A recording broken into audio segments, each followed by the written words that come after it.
Hi hello ನಮಸ್ಕಾರ, ನಾನು ನಿಮ್ಮ ಯುವ ಪಡ್ಕೋಣ.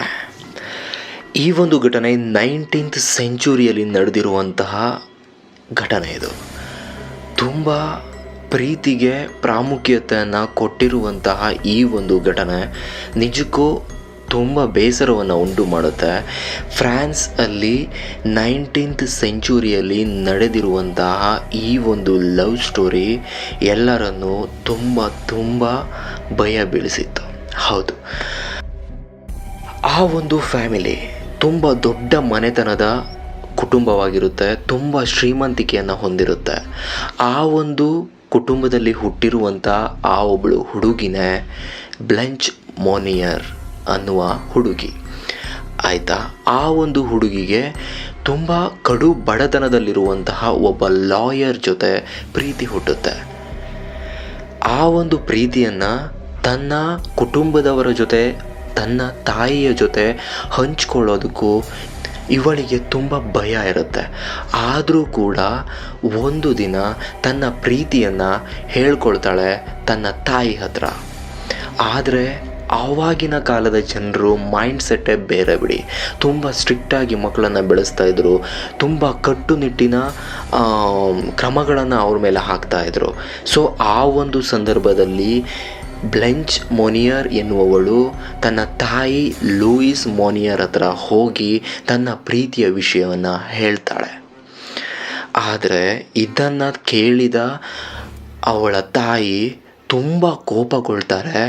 ನೀನು ಅವನ್ನ ಮದುವೆ ಆಗೋದಕ್ಕೆ ನಾನು ಬಿಡೋದಿಲ್ಲ, ನಮ್ಮ ಮನೆತನವೇನು, ನಮ್ಮ ಕಟ್ಟುಪಾಡು, ನಮ್ಮ ಒಂದು ಕ್ರಮಗಳು ಏನು ಎಂಬುದು ನಿನಗೂ ಗೊತ್ತು, ಆತ ನಿನಗೆ ಸಿಗಲ್ಲ, ಮರೆತು ಬಿಡು ಎನ್ನುವುದಾಗಿ ತನ್ನ ತಾಯಿ ಸ್ವತಃ ಅವಳಿಗೆ ಹೇಳ್ತಾಳೆ.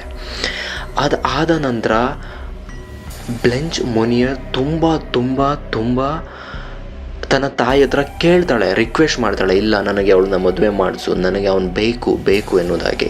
ಸೊ ಈ ಒಂದು ಹಠವನ್ನು ನೋಡಿದ ಅವಳ ತಾಯಿ ಅವಳನ್ನು ಅಷ್ಟು ದೊಡ್ಡ ಬಂಗಲೆ ಒಳಗಡೆ, ಒಂದು ಕತ್ತಲೆ ಕೋಣೆ ಒಳಗಡೆ ಅವಳನ್ನು ಕೂಡ ಹಾಕ್ತಾಳೆ. 1 ದಿನ ಆಯಿತು, 2 ದಿನ ಆಯಿತು, 3 ದಿನ ಆಯಿತು. ಸ್ವಲ್ಪ ದಿನಗಳ ಕಾಲ ಊಟನೇ ಕೊಟ್ಟಿರಲ್ವಂತೆ ಆ ಒಬ್ಬಳು ತಾಯಿ. ಆದರೂ ಕೂಡ ಇವಳು ತನ್ನ ಪ್ರೀತಿಯನ್ನು ಮರ್ತಿಲ್ಲ. ನನಗೆ ಅವನು ಬೇಕು ಎನ್ನುವುದೇ ಒಂದೇ ಹಠ ಅವಳದ್ದಾಗಿತ್ತು. ಹೌದು ಗೈಸ್, ಅದಾದ ನಂತರ ಇವಳ ಹಠ ಹಾಗೆ ಮುಂದಡಿತಾ ಹೋಯಿತು. 1 ತಿಂಗಳು, 2 ತಿಂಗಳು, 3 ತಿಂಗಳು. ನೀವು ನಂಬಲ್ಲ, ಸತತ 1876ರಿಂದ 1901 ಅಂದರೆ 25 ವರ್ಷಗಳ ಕಾಲ ಅವಳನ್ನು ಅದೇ ರೂಮಲ್ಲಿ ಕೂಡಾಕಿರ್ತಾರೆ. ನಿಜಕ್ಕೂ ಇದು ನಂಬೋಕ್ಕಾಗಲ್ಲ, ಬಟ್ ಇದು ರಿಯಲ್ ಇನ್ಸಿಡೆಂಟ್. ಈ ಪಿಕ್ ಇವಾಗ ನೀವೇನು ನೋಡ್ತಾ ಇದ್ದೀರೋ ಅದು ಅವಳೊಬ್ಳು ತುಂಬ ಸುಂದರವಾದ ಹುಡುಗಿಯಾಗಿರ್ತಾಳೆ. ಆದರೆ 25 ವರ್ಷದ ನಂತರ ಅವಳು ಹೇಗಾಗಿರ್ತಾಳೆ ನೀವೇ ನೋಡಿ. 25 ವರ್ಷದವರೆಗೆ ಅವಳು ಊಟನೂ ಸರಿಯಾಗಿ ಮಾಡ್ತಾ ಇರಲ್ಲ, ಏನೇ ಇದ್ದರೂ ಆ ರೂಮಲ್ಲೇ ಆಗ್ತಾ ಇರತ್ತೆ. ಸೊ ಇದೊಂದು ಕಟ್ಟುನಿಟ್ಟಿನ ಕ್ರಮ ಆ ಒಂದು ಫ್ಯಾಮಿಲಿಯಲ್ಲಿ ನಡೀತಾನೆ ಇರುತ್ತೆ.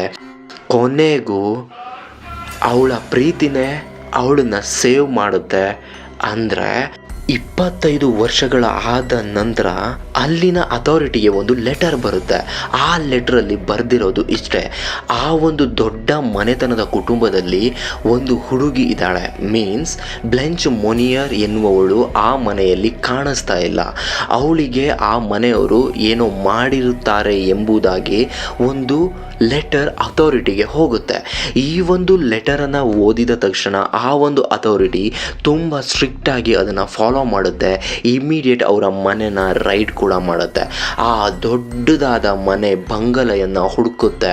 ಆದರೆ ಆ ಒಂದು ರೂಮಲ್ಲಿ ಆ ಹುಡುಗಿ ಸಿಗ್ತಾಳೆ ಅಂದರೆ ಅವಳನ್ನು ನೋಡೋಕ್ಕಾಗದೇ ಇರೋ ರೀತಿಯಲ್ಲಿ. ಇವಾಗ ನೀವೇನು ನೋಡ್ತಾ ಇದ್ದೀರೋ ಅದು ರಿಯಲ್ ಪಿಕ್ಸ್. ಆ ಸುಂದರ ಹುಡುಗಿ 25 ವರ್ಷಗಳ ಸತತ ತನ್ನ ಪ್ರೀತಿಗಾಗಿ ತ್ಯಾಗ ಮಾಡಿ ನೊಂದು ಹಾಗೆ 25 ವರ್ಷಗಳ ಕಾಲ ಕಳೆದು ಹಾಗಾಗಿರ್ತಾಳೆ. ನಿಜಕ್ಕೂ ಬೇಜಾರಾಗುತ್ತೆ. ಎಷ್ಟೇ ಕಷ್ಟ ಆದರೂ ತನ್ನ ಪ್ರೀತಿನ ಅವಳು ಬಿಟ್ಕೊಟ್ಟಿಲ್ಲ. ಸೊ ಕೊನೆಗೂ ಅಥಾರಿಟಿಯ ಕ್ರಮ ಕೈಗೊಳ್ಳುತ್ತೆ. ಅವಳನ್ನು ಇಮಿಡಿಯೇಟ್ ಅವಳಿಗೆ ಟ್ರೀಟ್ಮೆಂಟ್ಗೆ ಕರ್ಕೊಂಡು ಬರ್ತಾರೆ.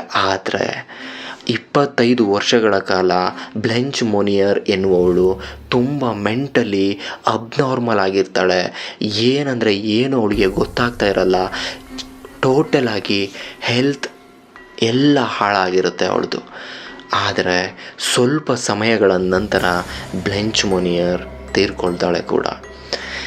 ನಿಜಕ್ಕೂ ಬೇಜಾರಾಗುತ್ತೆ ಗೈಸ್. ತನ್ನ ಪ್ರೀತಿಗೋಸ್ಕರ ಎಷ್ಟೇ ಕಷ್ಟ ಆದರೂ ಪರವಾಗಿಲ್ಲ, ಆತನಿಗೋಸ್ಕರ, ಆ ಒಬ್ಬ ಬಡ ಲಾಯರ್ಗೋಸ್ಕರ ತನ್ನ ಪ್ರೀತಿಯನ್ನೇ ತ್ಯಾಗ ಮಾಡಿದ್ಲು ಅಂತ ಹೇಳ್ಬೋದು.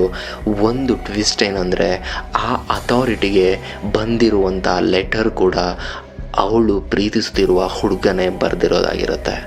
ಹೌದು. ಸೊ ಕೊನೆಗೂ ಅವರಿಬ್ಬರು ಪ್ರೀತಿಯಲ್ಲಿ ಒಟ್ಟಿಗೆ ಬಾಳೋದಕ್ಕಾಗಿಲ್ಲ, ಆದರೆ ಅವರ ಪ್ರೀತಿನ ತ್ಯಾಗ ಮಾಡೋದ್ರಲ್ಲಿ ಗೆದ್ದುಬಿಟ್ರು ಅಂತ ಹೇಳ್ಬೋದು.